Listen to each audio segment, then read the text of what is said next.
ये नागरिकों पर ये कानूनों की जंजाल का बोझ क्यों? ये भारत देश आजाद हो चुका है ना।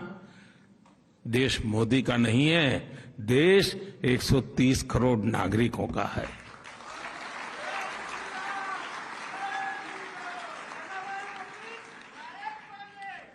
अब देखिए, देश में पहले तो हमारा देश की विशेषता देखिए साहब, देश एक, संविधान दो थे।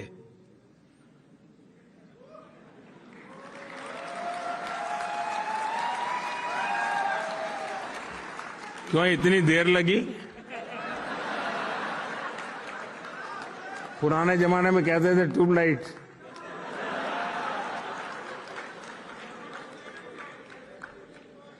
मालूम है ना, दो संविधान थे। सात दशक हो गए दोस्तों, 7 दशक हो गए एक देश एक संविधान लागू करते करते। अब लागू हुआ दोस्तों।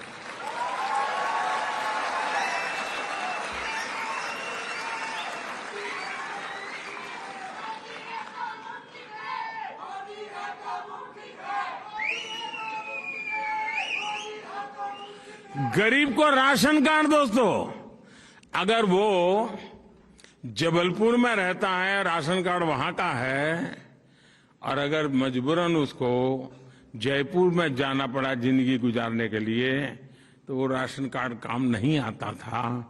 देश एक ही था, लेकिन राशन कार्ड अलग थे। आज one nation one ration card हो गया।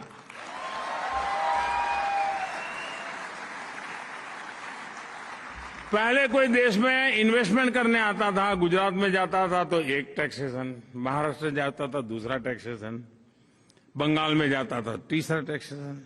अगर उसकी 3-4 कंपनियां, एक कंपनी गुजरात में, दूसरी कंपनी महाराष्ट्र में, तीसरी बंगाल, तो तीनों जगह पे अलग अलग चार्टर्ड अकाउंटेंट को अलग अलग कानूनों से कारोबार चलता था। दोस्तों, आज टैक्स व्यवस्था एक जैसी लागू हो गई कि नहीं हो गई? और हमारी वित्त मंत्री यहां बैठी है, निर्मला जी।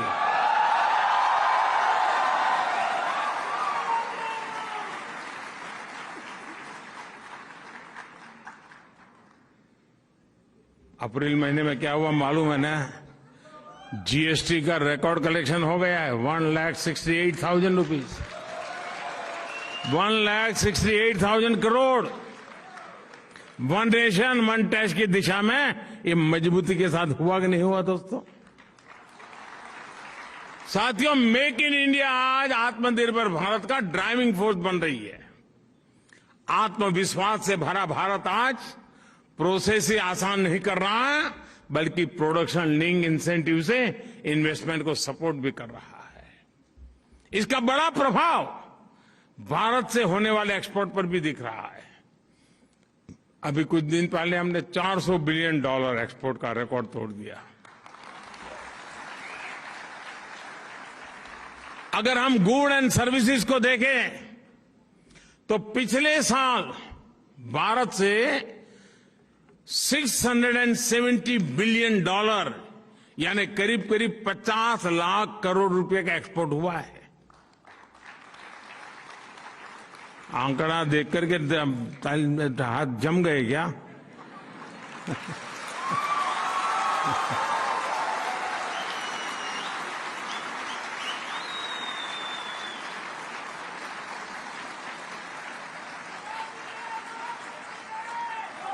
भारत के अनेक नए जिले नए नए देशों में नए नए डेस्टिनेशन पर एक्सपोर्ट के लिए अपना दायरा बढ़ा रहे हैं और तेजी से एक्सपोर्ट हो रहा है।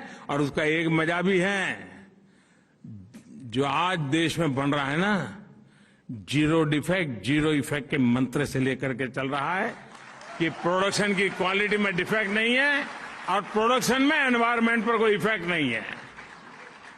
साथियों, 21वीं सदी के तीसरे दशक की सबसे बड़ी सच्चाई ये है कि आज इंडिया इज गोइंग ग्लोबल।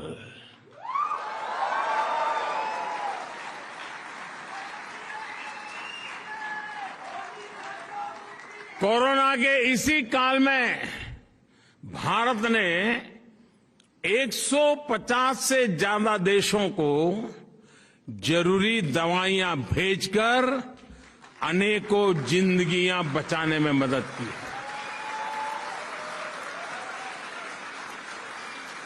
जब भारत को कोविड के वैक्सीन बनाने में सफलता मिली तो हमने अपनी वैक्सीन से करीब 100 देशों की मदद की है। दोस्तों, साथियों, आज का ताजा खबर,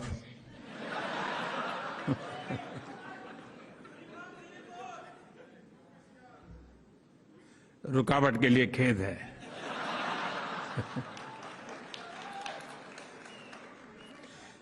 आज विश्व में गेहूं की कमी का सामना दुनिया कर रही है। फूड सिक्योरिटी के लेकर के दुनिया में बड़े बड़े देश चिंतित है। उस समय हिंदुस्तान का किसान दुनिया का पेट भरने के लिए आगे आ रहा है।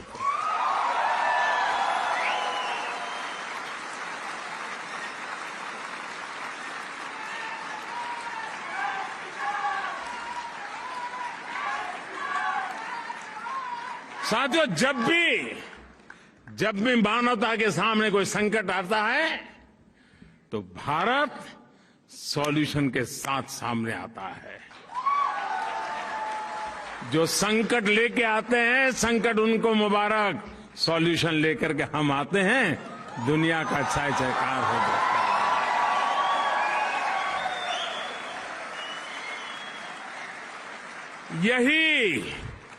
दोस्तों, यही नया भारत है, यही नए भारत की ताकत है।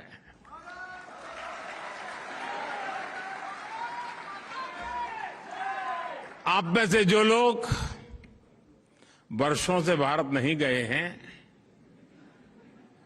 शर्मिंदगी मत महसूस करो, लेकिन उनको जरूर लगता होगा आखिर ये हुआ कैसे, इतना बड़ा परिवर्तन आया कैसे।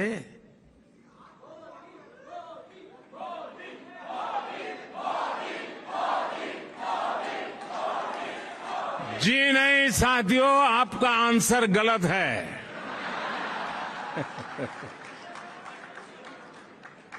मोदी ने कुछ नहीं किया है, 130 करोड़ देशवासियों ने किया है।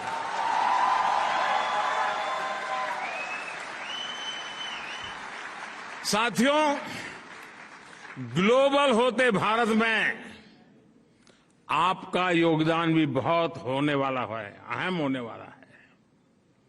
आज भारत में लोकल के प्रति जो क्रेज पैदा हुआ है वो वैसा ही है जब आजादी के आंदोलन के समय स्वदेशी वस्तुओं के लिए पैदा हुआ था।